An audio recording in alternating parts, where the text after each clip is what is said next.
a very warm welcome to my channel, Booked Line and Sinker. Today I'm going to be sharing with you some really engaging non-fiction reads which have stayed with me long after I actually finish reading them. If you're new to my channel, I'm Nimisha. I'm a voice artist and a book lover. And on this channel, I make videos on book recommendations, reviews, reading tips, author specials, you name it.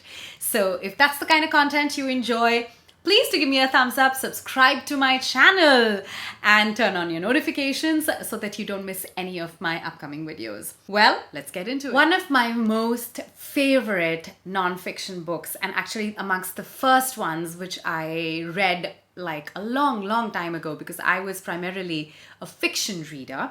So this was the one which I actually picked up for the very first time. I wonder if you can see it. It's called The Naked Ape by Desmond Morris. This book came out in 1967 and was a highly controversial book at the time because it is a zoologist's study of the human species as an animal. So Desmond Morris analyzes the human species in a very clinical fashion where he talks about human beings and their rearing, their fighting, their origins and sex, and very openly, and like treating them as he would have treated any other species. So therefore, when this book was released, it garnered a lot of controversy because it didn't sit very comfortably with the masses. However, this book went on to be a bestseller, selling over, I think, 10 million copies. And then he went on to write sequels to this as well, called The Human Zoo and Intimate Behavior. This book is a fascinating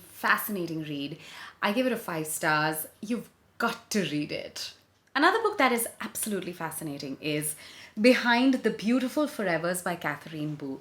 Katherine Boo is an American journalist who wrote this book in 2012, and it won the Pulitzer Prize of the year. It is her experience of living in a Mumbai slum close to the airport. It talks about contemporary India through the bird's eye view of a slum dweller. So she talks about the everyday struggles of people living in the slums of Mumbai. She talks about the reality of political corruption and the need for social change.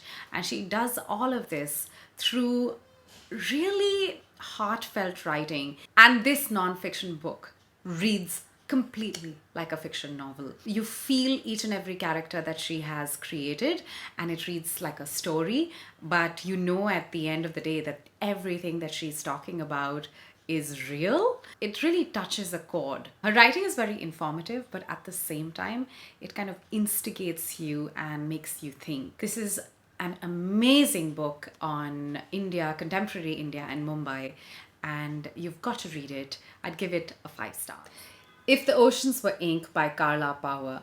Now, Carla Power was working for the Newsweek when she decided to collaborate with a Maulana from the Oxford School of Islamic Studies and write this book, which is an interpretation, or actually it's actually a conversation between her and the Maulana on the Quran. And this book came about after the 9/11, when she was really troubled by the single story which was being broadcast across the world about Muslims and the negativity which was being associated with Islamists, and also what the Quran was actually teaching. So in this book, she talks with this scholar, and they both break down the lyrical writing of the Quran and talk about the meaning behind what the Quran stands for. There is a lot of conversation about what the Quran says on gender, on power,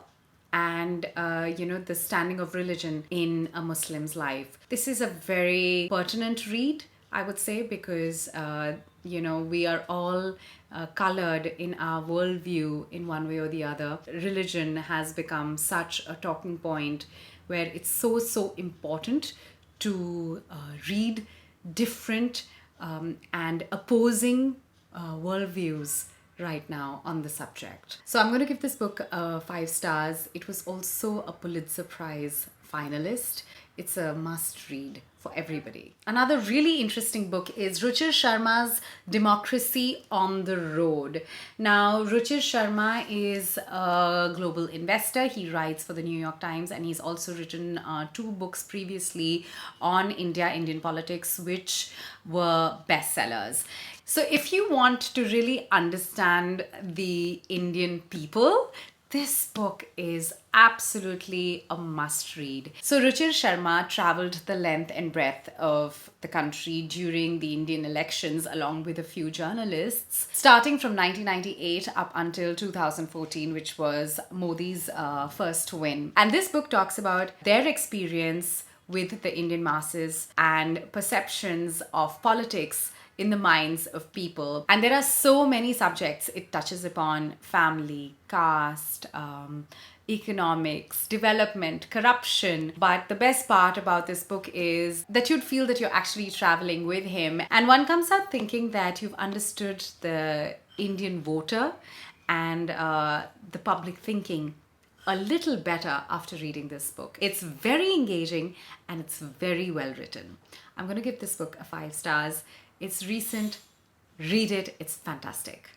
I hope you enjoyed today's video. I've got the names of the books I mentioned in the description box below, so check them out and share with me some fascinating non-fiction books that you have read. I'd absolutely love to hear from you. If you haven't done so already, please do give me a thumbs up, subscribe to my channel and turn on the notifications so that you don't miss any of my upcoming videos. Well, until the next book, bye-bye!